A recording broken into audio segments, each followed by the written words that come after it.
Welcome to the Making Rooms TTRPG podcast, episode 2. These are my ruminations on designing, publishing, and finding community for the Explore Rooms TTRPG and more. If you want to support the journey of publishing this TTRPG, you can follow my Kickstarter. There's links in the notes. And obviously, if you subscribe and share to this channel, that would be fantastic. Anything you could do. Let me kick off with an Explore Room.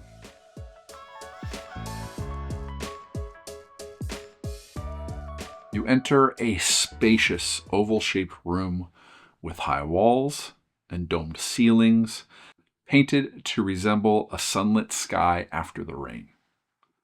Sun rays shine down into the stalls, each with a cozy straw bed and a wooden trough filled with rainbow-colored oats. In the middle of the room, a silver statue of a majestic unicorn stands, its horn glinting in the sunlight from the light of the ceiling. Now I invite you. How would you like to explore the room? Do you want to touch the statue? Would you like to climb on top of its back? What will you do? The moment you touch the statue, the unicorn shivers and bows its head. Its horn touches your hand and produces a bright light. When the light fades, you see a stamp of a unicorn head on your hand. When you rub the stamp, you can turn into a unicorn. Feel free to take a nap in the straw. Eat the rainbow oats. Your stamp will last for 3 rooms. Then a ray of light hits an archway and turns into a new hallway leading to the next room. I hope you enjoyed that room.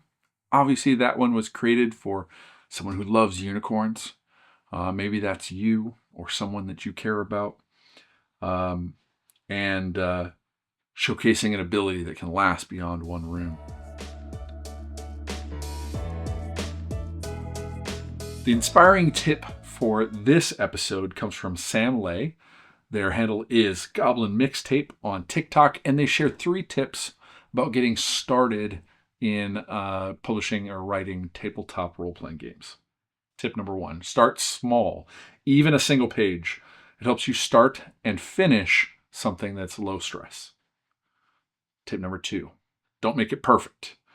It's okay if it's trash, because anything good requires practice anyway. Tip number 3, don't try and be completely original. Take inspiration or even build on the work of others who have what are called SRDs or system reference documents. They create those so that others will build on what they've started. That was great advice, Sam. Thank you so much. I'm going to take it to heart, and I hope that helps you who are listening. Our main topic for today is, why am I publishing a zine? My experience with zines has been relatively small prior to kind of getting into this conversation here. And so, I had some questions when it kind of came about the idea of publishing a zine. The first question I had for myself was, would a zine allow me to showcase my full vision for this role-playing game the same way that a full book would? Do I need more space? Do I need more room to show this full vision? And that was a tough one, because yes, I think that a larger book certainly helps you share more of the vision. But I think that there's value in having something smaller to give a taste of what you're doing, so that people can kind of get more invested before maybe they buy something larger or try out something larger. So that was a question I had. And I think there's enough room, but it's certainly true that a book would provide more space to share a more complete vision. A book, like a hardcover book, etc., would certainly have the ability to be funded at a higher level. So from a standpoint of treating this as a business, publishing this and making it something that could sell in different marketplaces. A book certainly has a higher price point, but creating a zine doesn't eliminate the ability to do a book later down the road. It just gives me a stepping stone. Like Sam Lay said, is let's start small. Let's have some sort of success and then build off of that. A zine is a lower investment of time, of energy, of costs.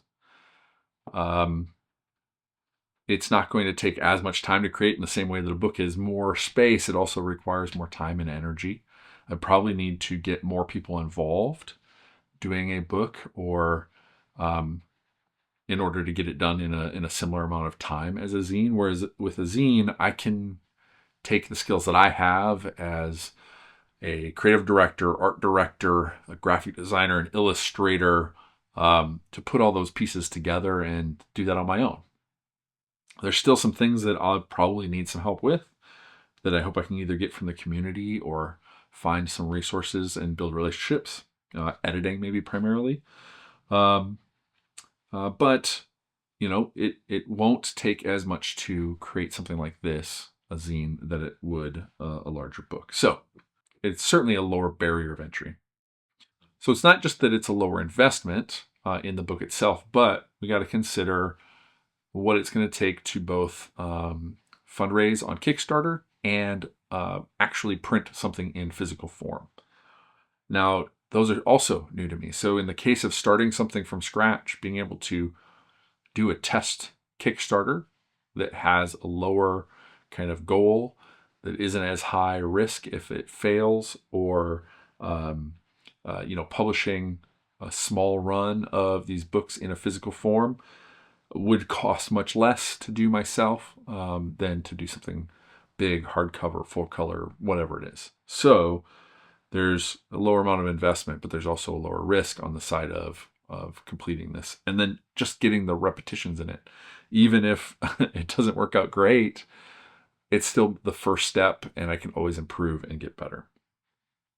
Publishing zines, it turns out, is a part of a strong tradition within tabletop role-playing games. And so when I'm seeing and learning more about zines, there is a pride in it, and there is a kind of cool factor in having printed your own zine and getting started that way. And many creators stay in that form factor and create many, many zines and do that. They love that format and build a community around that. And others go on to produce other types of content or books or games, etc. So there's a strong tradition of publishing zines. Probably not always as your first step, but if I'm trying to find a community for this role-playing game, creating a zine that people can enjoy and kind of set alongside their other zines is a pretty cool way to step into this space. And I don't think of like pay my dues or anything like that, but certainly experience some of the traditions that other tabletop role-playing game creators and publishers go through. And lastly on my list is that ZineQuest is a campaign that Kickstarter runs in February. It's December now, and I've already kind of gotten pretty far along the way. I've got a manuscript and a few other things, started some art. So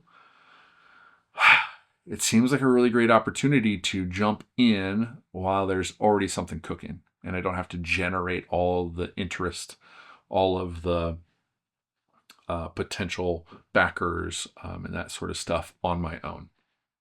I have some background in marketing, but no matter what, it's going to be years to build up the kind of following for this that I think I want to build. And this is a pretty good place to start with the ZineQuest Kickstarter opportunity. So to summarize, I think I can show enough of the characteristics and vision of Explore Rooms with the zine format. Even though it's smaller, there's less pages, less space. I think I can get the essence. I think I can kind of create a bite-sized version of this for people. I think that while a book has a higher funding ceiling, like you could fund more, earn more out of a book, I don't think a zine eliminates the possibility of a book down the road where we can expand and do more. A zine is absolutely a lower investment of time, energy, and resources, and then it's a lower risk for running my first Kickstarter and printing my first book with a printer. So all of those things are pluses. And then there's the fact that there's a strong tradition within role-playing games to publish zines as maybe your first or an early way of sharing an idea and gauging interests in what people are thinking.